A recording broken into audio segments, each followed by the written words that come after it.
Perkenalkan, nama saya Benyamin Doni dari Universitas Kristen Duta Wacana, Prodi Informatika. Pada video kali ini, saya akan mendemonstrasikan bagaimana membangun sebuah sistem sensor monitoring menggunakan ESP8266 dan aplikasi Android yang terhubung dengan Google Firebase.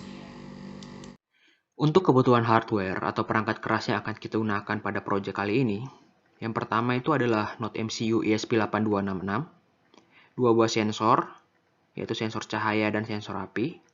Nah, untuk perangkat outputnya di sini, yang pertama ada satu buah LED dan satu buah buzzer.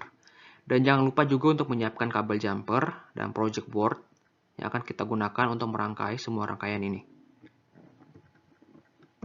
Untuk pengembangan program pada ESP8266 di sini, saya menggunakan Arduino IDE. Dan untuk pengembangan aplikasi Android-nya, saya menggunakan Android Studio. Dan library Arduino yang harus kita siapkan, yaitu Firebase Arduino ESP8266, yang akan digunakan untuk berkomunikasi dengan Firebase.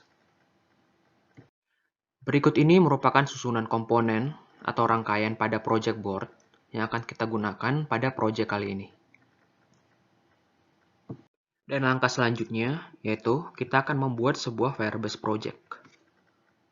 Nah, di sini tinggal kita search saja Firebase. Nah, kita buka websitenya. Terus tinggal kita go to console.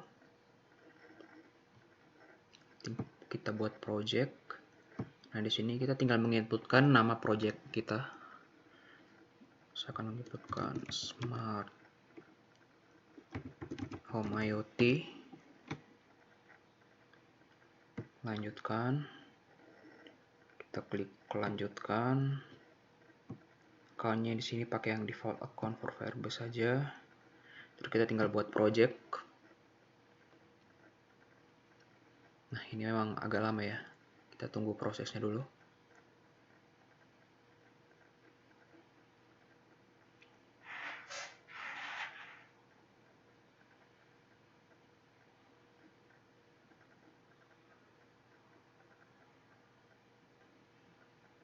Nah, kalau sudah selesai, tinggal kita klik lanjutkan. Nah, yang pertama kita pergi ke setelan project dulu, ke account layanan.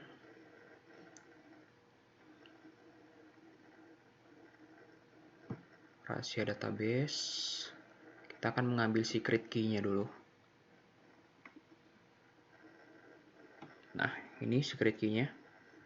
Tinggal kita tampilkan. Tinggal kita copy. Nah, ini bisa kita simpan.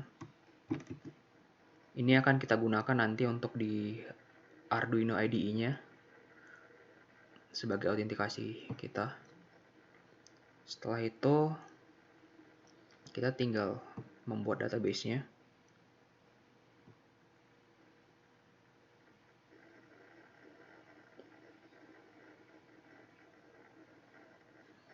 Kita pilih yang real-time database. Pilih yang mode penguji. Aktifkan.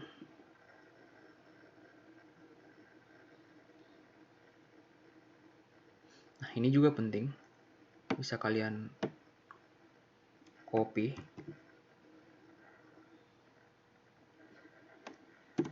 Nanti akan digunakan juga di Arduino IDE-nya. Nah, di sini tinggal kita tambahkan. Di sini saya akan menambahkan Node 1 sebagai child dari Smart Home IoT. Dalam sini akan saya tambahkan variabel. Yang pertama ada LDR sebagai sensor cahayanya. Value-nya nilainya kita kasih 0 saja.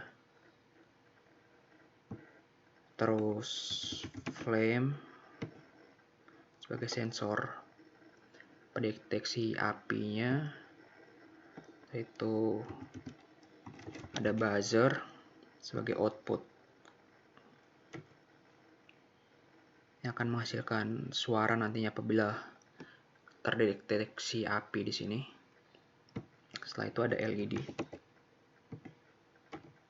Oke, tinggal kita tambahkan.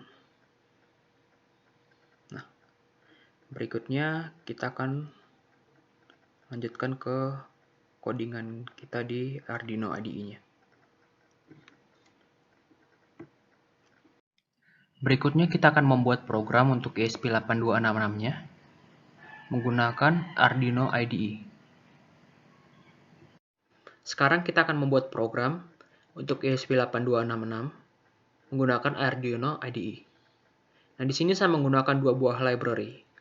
Yang pertama, ada Firebase ESP8266 yang akan menghandle update write read-nya ke Firebase.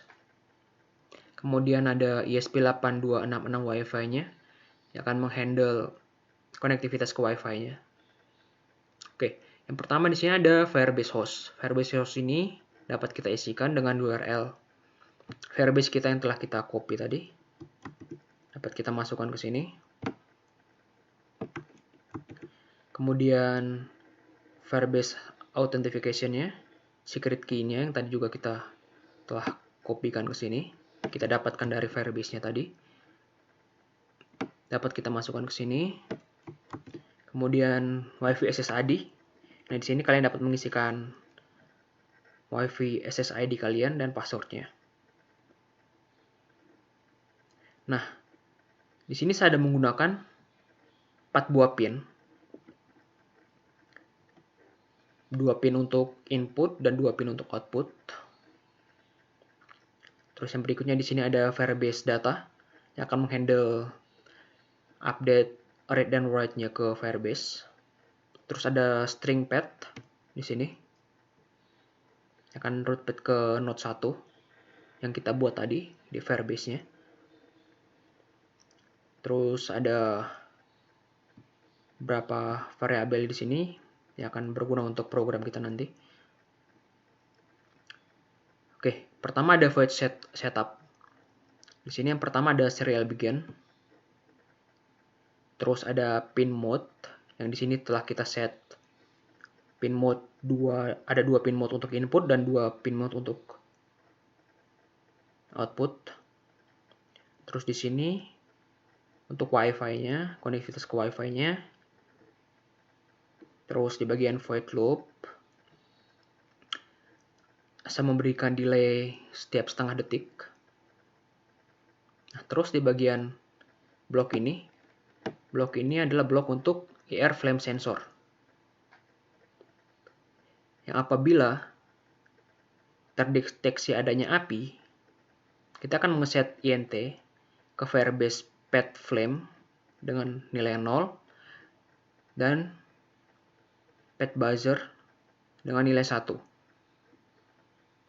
Dan apabila tidak terdeteksi api, kita akan mengeset nilai INT pada Firebase pad flame dengan nilai 1 dan buzzer dengan nilai 0.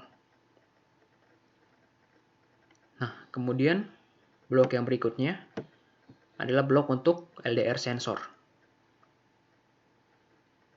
Yang apabila di sini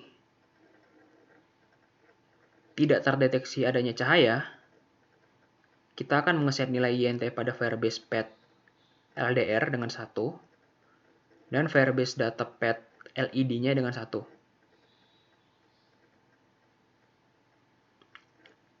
Dan apabila terdeteksi adanya cahaya, kita akan mengeset nilai Firebase pada pad LDR-nya dengan 0 dan Firebase data pad pada LED-nya dengan 0. Nah, blok berikutnya di sini adalah blok yang saya gunakan untuk menghidupkan buzzer. Nah, di sini kita akan mengambil data pada Firebase pad buzzer. Nah, apabila datanya itu sama dengan 1, buzzernya di sini akan kita hidupkan. Jadi buzzernya akan berbunyi. Yang artinya ada api. Kalau tidak, buzzernya akan mati. Nah, kemudian yang blok berikutnya itu untuk menghidupkan LED. Hampir sama dengan yang tadi. Nah, di sini kita akan mengambil nilai pada Firebase pad LED. Dan apabila nilainya itu sama dengan 1, yang artinya di atas tadi, bawah, kalau nilainya 1 itu tidak ada cahaya, nah LED-nya akan kita hidupkan di sini. Dan kalau bila nilainya sama dengan 0 atau else, LED-nya akan kita matikan.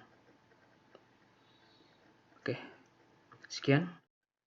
Berikutnya, kita akan membuat program untuk Android application-nya menggunakan Android Studio.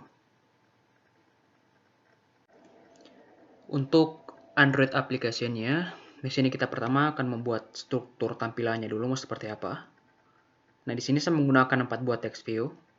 Text view yang pertama untuk menampilkan status flame, yang kedua untuk menampilkan status buzzer, yang ketiga untuk menampilkan status LDR-nya, dan yang keempat untuk menampilkan status dari LED. Untuk main activity-nya, di sini kita bisa menambahkan beberapa library Firebase untuk menghandle komunikasi dengan Firebase database-nya nanti. Nah, di sini saya mendefinisikan beberapa variabel yang akan kita gunakan. Terus di sini ada beberapa fungsi. Fungsi yang pertama, kita akan mengambil nilai dari flame pada database. Akan kita isikan, kita masukkan pada value flame. Nah, value flame-nya ini akan kita bandingkan. Apakah nilainya sama dengan 1, apa tidak. Kalau nilainya sama dengan 1, status flame-nya akan kita set menjadi tidak ada api.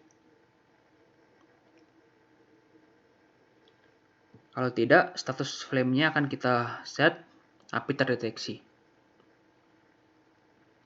Kemudian yang berikutnya ini untuk set status buzzer-nya. Jadi kita akan mengisi value buzzer-nya ini dengan nilai yang kita dapatkan dari Firebase database buzzer. Nah, di sini akan kita bandingkan apakah nilainya 1. Kalau nilainya sama dengan 1, status buzzer-nya akan kita set menjadi on. Kalau tidak, statusnya akan kita jadikan off. Yang berikutnya, blok ini untuk mengeset status LDR-nya. Apabila LDR-nya sama dengan 1, status LDR-nya akan kurang cahaya. Else, status LDR-nya akan bertuliskan cukup cahaya. Kemudian, blok yang berikutnya untuk mengeset status dari LED. Sama seperti yang di atas juga, yang lain-lainnya. Kita akan mengambil nilai LED pada Firebase-nya. Kita membandingkan di sini apakah nilainya sama dengan 1. Kalau nilainya sama dengan 1, status LED-nya akan kita set menjadi on.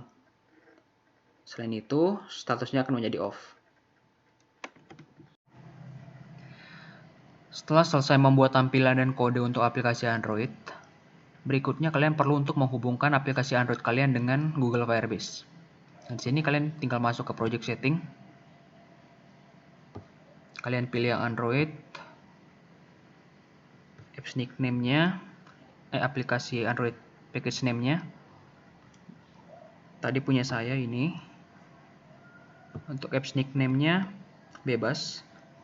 Saya akan menulis Android apps. Nah, untuk sertifikatnya ini bisa kalian dapatkan di Android Studio. Di bagian Gradle, apps, tags, Android. Nah, tinggal kalian double klik di sini. Nah, akan muncul. Tinggal kalian copy saja. Dan kalian masukkan ke sini. Setelah itu tinggal kalian register.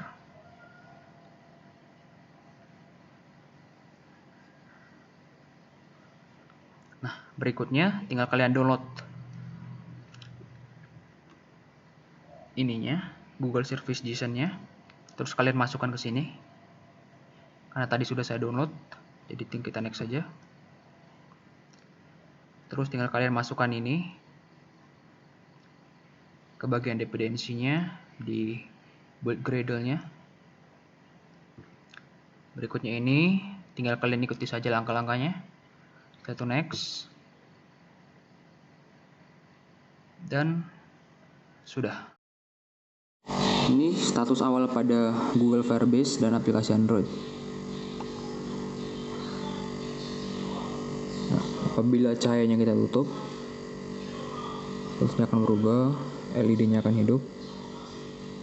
Ini kita buka, tutup.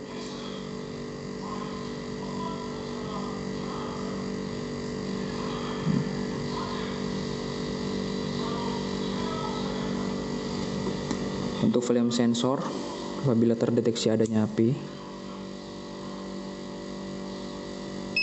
buzzer akan bunyi, status akan berubah.